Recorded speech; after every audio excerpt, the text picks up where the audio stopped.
Olá, olá, bem-vindos ao canal Dentro de Ti. E hoje eu quero falar sobre as nossas crenças. Isso nossas crenças.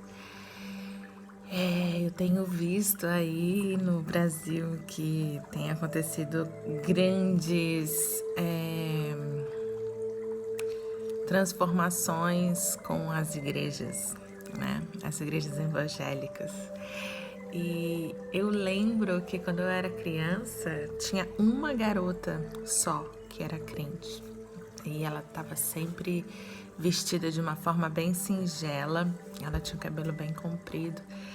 E era motivo de chacota, né? Ser crente. Eu lembro disso. Eram poucas pessoas crentes.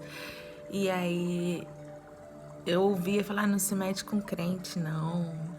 Crente é raça ruim, é preconceituoso, né? E são várias coisas, né? Aí eu fui crescendo, né? E aí eu fui escolhendo certas religiões para conhecer, porque a gente carrega dentro de nós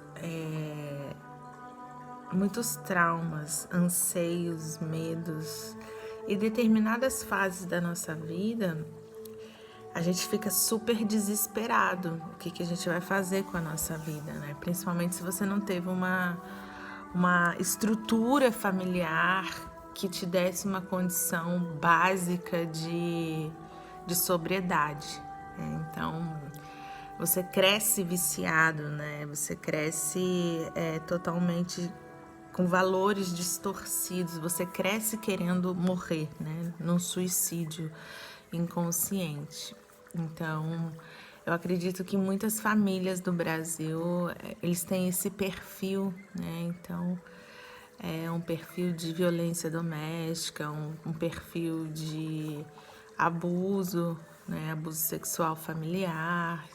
Isso já vem desde da época que Brasil foi tomado, né? Essa coisa da escravidão, dos generais, dos donos de fazenda, ter as suas escravas para servir, né? Os seus escravos também. Então a gente carrega na raiz da nossa memória cultural muita fragilidade emocional. E a religião sempre foi uma fuga, sempre foi um encontro de conversões e paz, né, de mudança de vida. Então a gente sempre buscou milagres, né?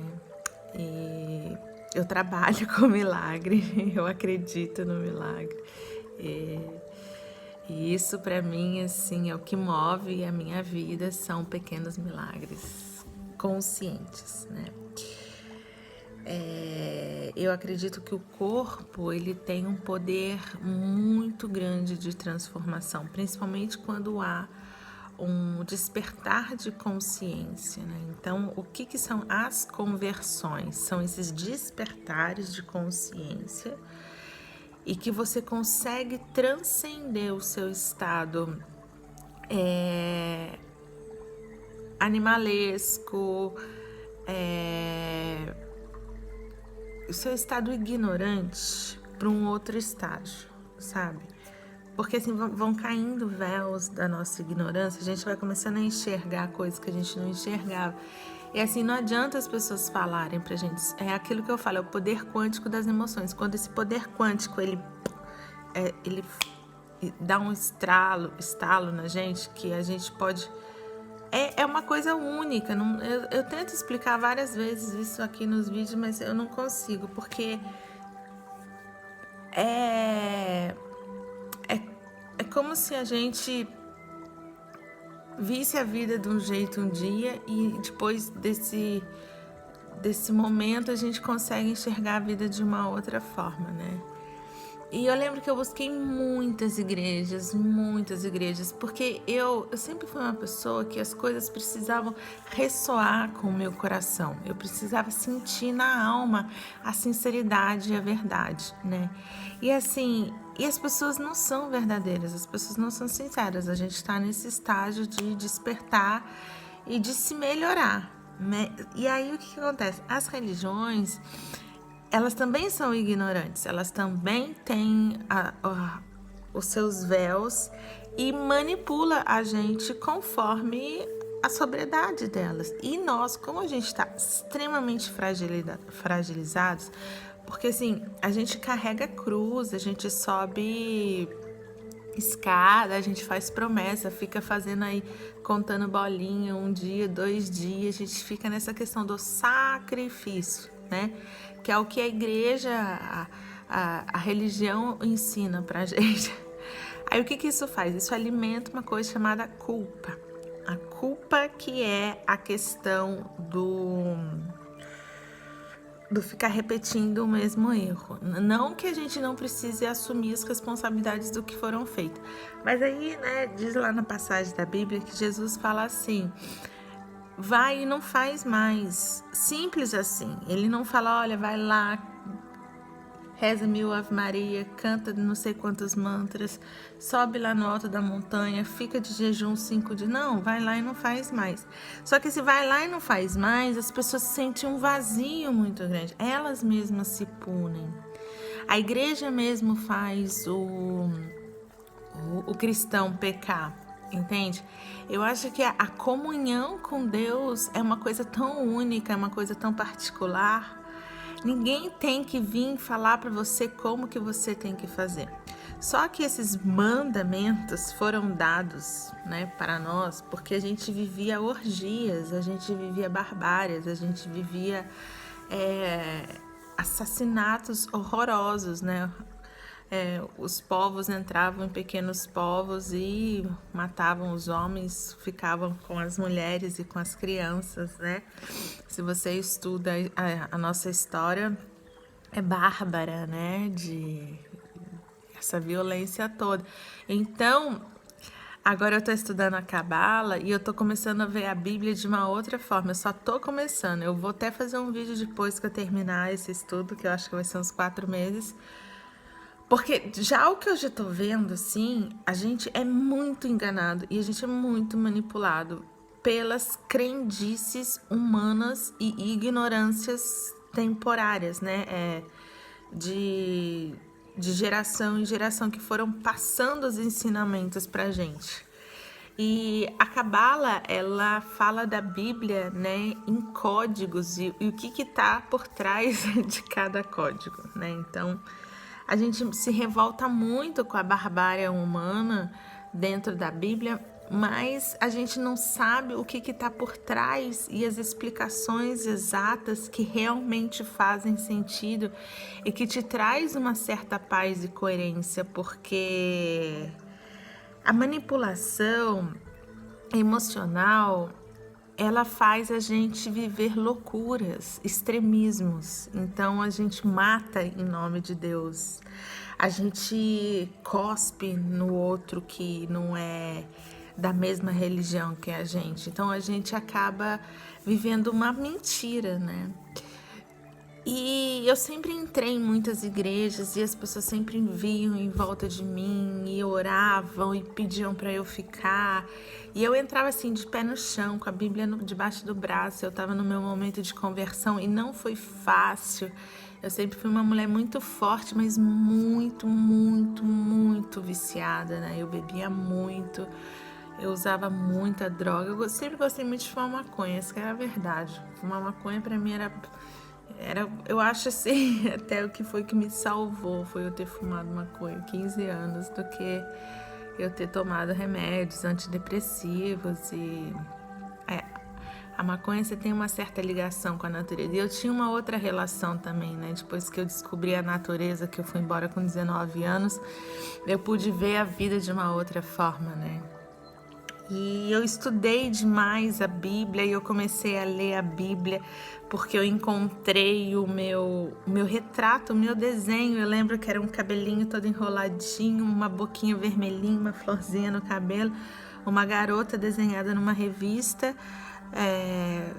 mexendo na terra, e era uma revista das Testemunhas de Jeová. Eu cheguei lá e falei, o que eu tô fazendo aqui? O que eu tô desenhando aqui? O que é isso? Eu quero entender, né? De pé no chão, né? Solta em Paraty, livre, assim, dentro da minha loucura, né? Mas totalmente mergulhada nesses vícios traumáticos emocionais que eu carregava do meu sistema familiar. E esse desespero de viver me suicidando a cada momento, né? Então eu tinha isso, né? Dentro de mim, eu acho que é por isso que as pessoas elas buscam religiões para tentar arrancar isso dentro delas, e aí elas vão se permitindo experienciar essas manipulações das pessoas, né? Então aí eu lembro que se levantou lá uma das mulheres mais fortes das Testemunhas de Jeová, uma super mestra, uma super professora, que ela passaria o ensinamento da Bíblia com a visão das Testemunhas de Jeová. E eu, sempre quando eu quero uma coisa, estudo, eu vou lá. E, nossa, a minha Bíblia, eu até botei fogo nela, na minha primeira Bíblia. Porque eu dormia com ela na balada, e eu levava pra cachoeira, e eu levava pro mar. Então, assim, eu olhei aquilo quando assim, eu me converti, quando eu me batizei, eu falei assim, eu vou queimar essa Bíblia e vou pegar outra Bíblia, né? Então, e eu lembro que eu queimei a minha Bíblia num fogão a lenha e só ficou um pedacinho, assim, de papel. E aí eu guardei esse pedacinho de papel, tá muito bem guardado, tá? Na casa da minha mãe, dentro de um álbum de foto lá no Brasil, né? Então tem um versículo, tem uma passagem muito interessante que fala que a sabedoria vai ser trazida direto a mim, né? Eu não tenho que seguir doutrinas, assim. Então foi uma coisa assim que mexeu muito comigo, né? E aí eu tava com essa questão da Testemunha de Jeová, estudei, fiz um monte de limpeza, arranquei um monte de coisa, joguei um monte de coisa fora, né? Porque a gente vai agregando pequenas idolatrias que a gente vai colocando na nossa vida, como se aquilo ali fosse, né, dar o nosso ponto de equilíbrio, é assim, aquele santo, é aquela imagem, é aquela pedrinha, é aquela coisa. Então, assim, você cresce com isso, né? Eu falo assim, a gente é totalmente manipulado desde quando a gente nasce, né? Então, a gente carrega crenças e culturas do país, né? Da avó, da mãe, do amiguinho, tudo, né? Aí eu lembro que aí chegou na hora de eu batizar lá nas Testemunhas de Jeová. Aí eu lembro que aí foi uma guerra, porque aí eu falava que eu era um milagre, que eu acreditava no milagre, e que eu acreditava que o abraço curava, que o amor curava, e que Deus era puro milagre. Aí eles acreditam que todas essas curas que estão acontecendo são curas demoníacas para distrair e afastar realmente as pessoas de Deus. Que eu também nem sei se isso é verdade, se é mentira, porque tem tanta barbárie no meio das igrejas assim para manipular você. Mas vamos lá. Aí eu sei que eu não quis. Eu falei, não vou batizar, muito obrigada, segue em frente você aqui, eu sigo em frente pra mim lá. E aí eu fui entrando de igreja em igreja, eu falei assim, não, eu preciso sentir um lugar, eu preciso sentir lugar. Aí numa igreja você ia lá, você via as pessoas que se idolatravam porque cantavam, porque sim, e tinha aquela guerra, e tinha aquela fofoquinha, e tinha aquela coisinha. Eu falava, nossa, não é isso, não. E assim, eu ficava muito na beira da cachoeira, né? Assim, lendo a Bíblia, tentando entender. E eu ficava pensando, e eu respirava naquilo. E eu já estava no meu caminho do yoga, já estava no meu caminho de me consertar, de me entender. Então a Bíblia sempre me acompanhou, sempre. Aí até que um dia eu encontrei lá a Congregação Cristã do Brasil. Aí eu lembro que eu também já entrei lá um monte de vezes de pé no chão também. Assim, sabe? Vou ali na igreja, vou ali na igreja, vou lá na igreja. Aí, quando eu senti aquela orquestra, que eles têm os homens ficam do lado, as mulheres do outro. Aí, assim, aquela orquestra, aquela música. E aí eu fui sentindo a humildade das pessoas. dentro da igreja, da constituição da igreja, né? Aquela coisa sóbria, aquela coisa calma, aquela coisa sincera, porque aí fica a mulher de um lado, fica o homem do outro, a mulher bota um véu na cabeça, aí a gente vai lá, a gente ora para Deus, aí tem a hora dos testemunhos, que cada pessoa pode ir lá e contar um testemunho de que Deus abriu porta, de que Deus fez um milagre, das coisas que acontecem. Aí, na mesma hora, o cooperador, porque lá não existe pastor, o cooperador, ele fala assim, vamos abrir a palavra de Deus. Aí abre fresca na hora, não é uma coisa que já foi vista, que já foi manipulada, que já foi, né? E aí, assim, lá tem uma caixinha de madeira, que lá tá escrito lá, para viagem, para construção da igreja, para manutenção da igreja. Aí tem lá uma caixinha e você bota um envelopinho lá, você dá o tanto de dinheiro que você quer, que você pode. E eles não ficam te cobrando, entendeu? Então, assim, conforme é lida a palavra mesmo te corrige, você é entre você e Deus. Assim, o que eu gostei muito disso é que é muito entre você e Deus. É claro que tem as coisinhas, porque é do ser humano, mas as pessoas que levam essa igreja adiante, à frente, que é uma das igrejas mais antigas e tradicionais, que eu acho que era daquela menina lá da escola, hoje eu vejo e eu admiro muito.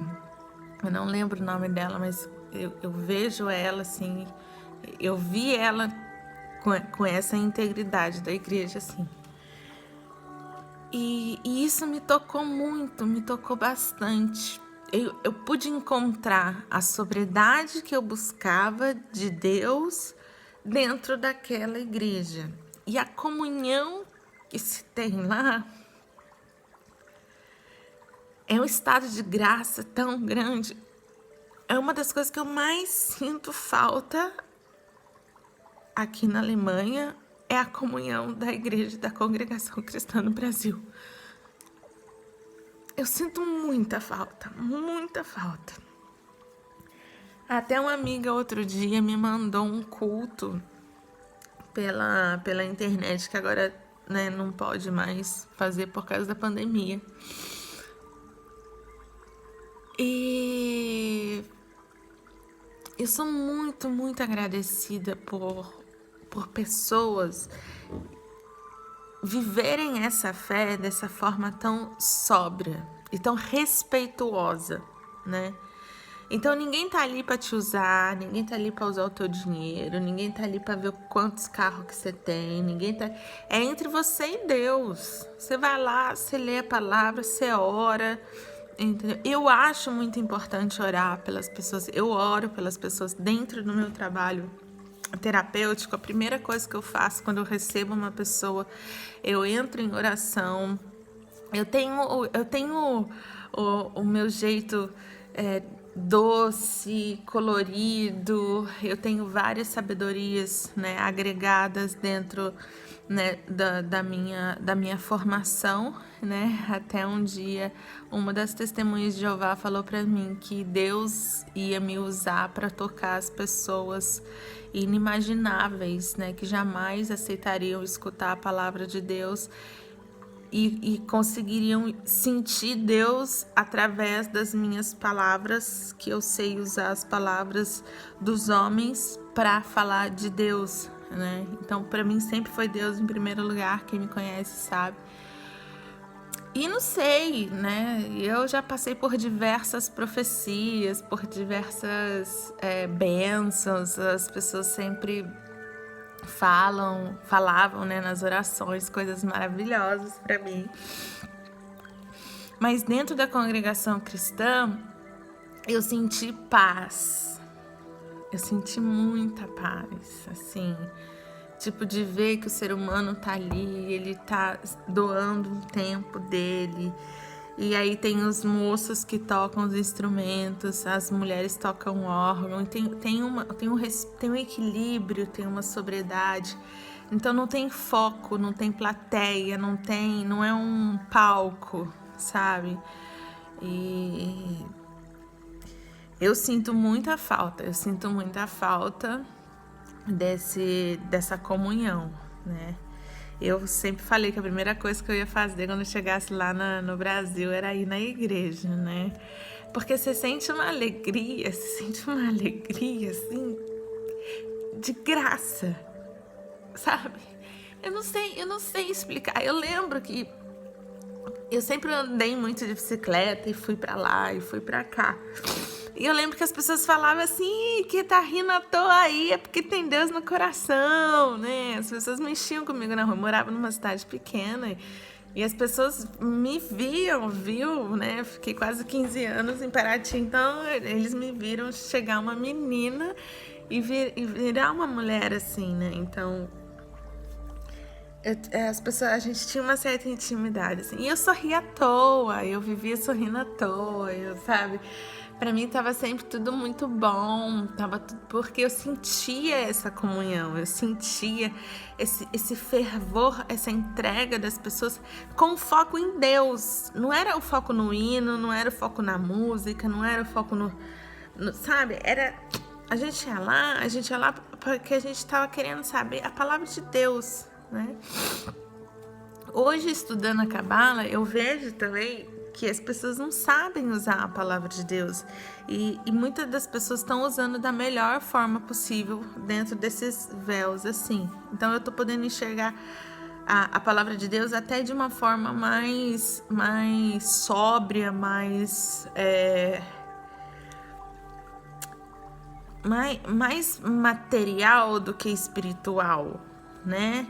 Porque quando a gente não entende, a gente usa um instrumento de uma forma emocional, isso pode trazer fragilidade espiritual pra gente. Isso, entendi. É isso, entendeu? Então, assim, eu acredito que a vida é um grande mistério e que a gente vai passando por fases e etapas e vai subindo nesse grau evolutivo para poder se compreender e compreender a vida, porque é cruel, é denso, a lei da gravidade puxa a gente para baixo, qualquer coisa, fragilidade emocional, a gente vai lá, toma um remédio, a gente vai lá, fuma um cigarro, a gente vai lá, toma um trago, uma bebida, a gente vai lá e tenta preencher esse vazio com necessidades sexuais, né?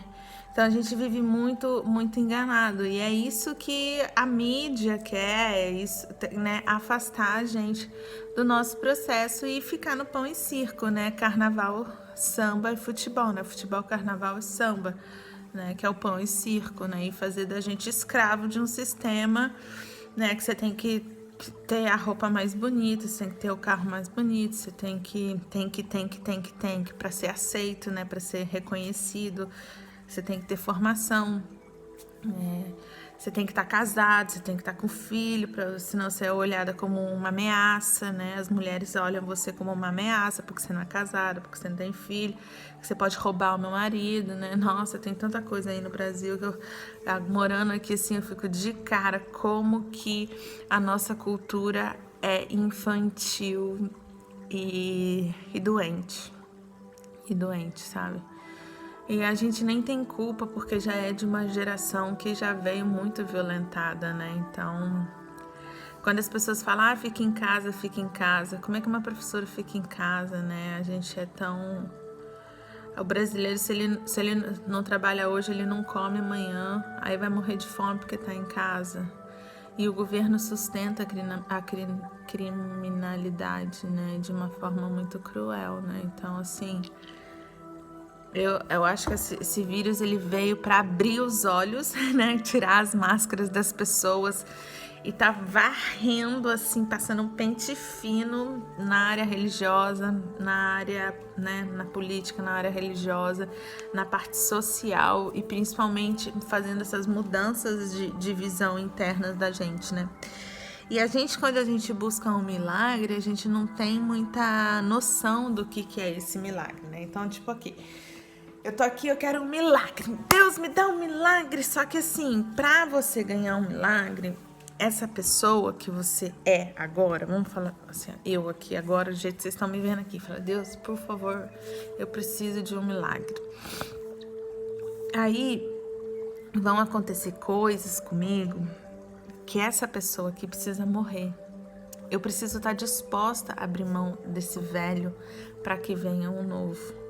Então, quando fala lá na Bíblia, né, para abrir mão de tudo, vende tudo, doa tudo, para você começar uma vida nova, uma vida do zero, as pessoas não entendem muito isso. O que é isso, né?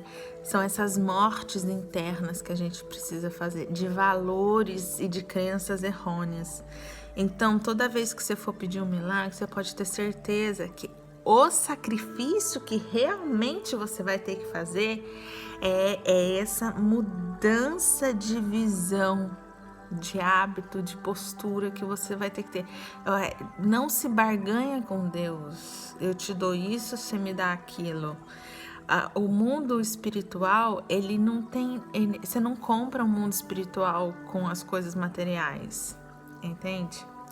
Então, assim, tem uma passagem lá na Bíblia que fala, dá de Deus o que é de Deus, dá dos homens o que é dos homens, entende?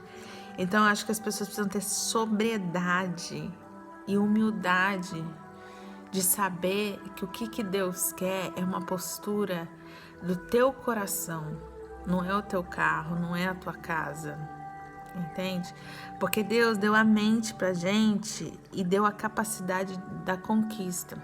Agora, se você é uma pessoa que você usa da perversidade, da prostituição para conquistar todas as coisas que você tem, você precisa abrir mão dessa forma velha de você ser e fazer as coisas de uma forma honesta, entendeu? Então, assim, tudo tem um peso energético, tudo tem um preço energético e espiritual. E você vai pagar cada centavo, tudo de bom e tudo de ruim que você já fez na sua vida. Não importa se eu fui uma filha da puta no começo da minha vida, fiz todas as coisas erradas, fiz mal pros outros, fiz trabalho, arranquei marido, acabei de destruir, aí depois eu me converti e agora eu sou evangélica, ou eu sou da congregação cristã do Brasil, ou eu sou budista, ou eu sou aqui. Não importa, você vai pagar cada centavo do que você fez. Aí você não fez mais que a obrigação de você ser uma pessoa honesta, porque você nasceu para ser honesta, você nasceu para respeitar, né? Já foi pronunciada as palavras de Deus de como que mais ou menos a gente precisa viver aqui na Terra, né? Por isso que eu falo assim, você veio aqui para fazer o que você quer. Tem leis, tem as leis de Deus, tem as leis da natureza, do universo, tem as leis dos homens, né? Então a gente precisa viver numa harmonia. Então, toda vez que você quiser um milagre, você pode ter certeza que algo tem que morrer dentro de você. E as coisas vão ser acrescentadas conforme a tua necessidade. Entende? Então há pessoas que entram na igreja, saem da igreja, aí fala que volta pior do que já foi. E assim, a gente não sabe o quanto o coração daquela pessoa foi lavado. A gente não sabe quais são as reais intenções das pessoas. Hoje em dia a mídia manipula muito a personalidade das pessoas, né? Então assim, tem muito artista gospel que na verdade são pessoas comuns querendo, né, ganhar dinheiro de alguma forma, né? Tem gente que quer ganhar dinheiro se prostituindo, tem gente que quer ganhar dinheiro cantando música. E aí tá aí, né? O mercado tá aí, o mundo funk tá aí, né? Tem aquela moça lá, a Anitta, ela tá milionária, ela sabe fazer dinheiro. Agora vamos lá perguntar para ver como é que é o coração dela, né? Se ela tá em paz, se ela tá de verdade, assim, bem, né? Com ela mesma. Porque, assim, uma agenda lotada, o dinheiro na conta não define quem você é. Não te define. entende? Você pode ter aí, teve esse caso da Flores Bela, não sei o nome dessa mulher aí, teve aí, né, uma religiosa, né, que talvez ela não seja tão religiosa assim, né? Então tudo tem um interesse por trás. E o que eu gosto da congregação cristã no Brasil é que não tem interesse. Você entra em todas as igrejas, tem o mesmo padrão, você tem água para você tomar, você tem banheiro para você ir, você tem a palavra de Deus para você escutar. E você tem a oportunidade de colaborar do jeito que você pode. Entendeu? Então, assim, E eu sinto falta. Nossa, como eu sinto falta. Sinto muita falta mesmo. Eu procurei aqui, só tem 2 lugares no sul. Aqui na Europa eles não são religiosos, eles eles sofreram com essa questão das mortes dos judeus, né? Então aqui é muito cada um por si. Eu tô vendo meu marido descobrindo Deus através das experiências que a gente está passando. E isso é muito bonito, né? E a gente foi aí no Brasil e a gente recebeu orações. Eu recebi oração para poder engravidar. Aí hoje eu tô grávida já de 6 meses, né? Então, o meu marido ficou tocado, ficou emocionado. Foi muito bonito, né? Foi muito bonito. As bênçãos vêm conforme a nossa capacidade espiritual de receber, de compreender e de manifestar isso, né? A gente também tem que saber manifestar a Deus, né? E eu encontro fazer isso todos os instantes da minha vida, né? Na forma como eu cozinho, na forma como eu lido aqui em casa, no meu trabalho. E isso ninguém vai tirar de mim, né? Porque a comunhão com Deus, ela é uma particularidade única que você tem. Ninguém no mundo vai poder... Por mais que a gente conte os nossos testemunhos, ninguém vai poder saborear e experienciar por você, né? Então, o ser humano é falho, a gente falha, e o nosso inimigo, o nosso oponente está dentro da gente, por isso que eu falo que é 50% bom, 50% ruim, e a gente está vivendo, né, nesse equilíbrio. E muitas das vezes a gente está enganado na nossa própria mentira e nessas mentiras culturais que querem colocar a palavra de Deus na vida da gente, né? Então, o que eu falo é: busque experiências íntimas, busque a tua solitude com Deus.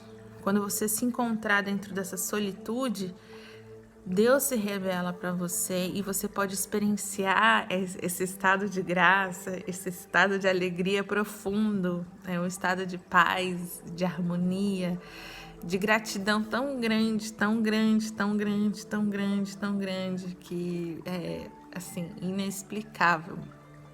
Inexplicável mesmo, né? Então, que cada um possa poder enxergar de verdade Deus, né? Fora de uma religião, fora de uma doutrina, fora de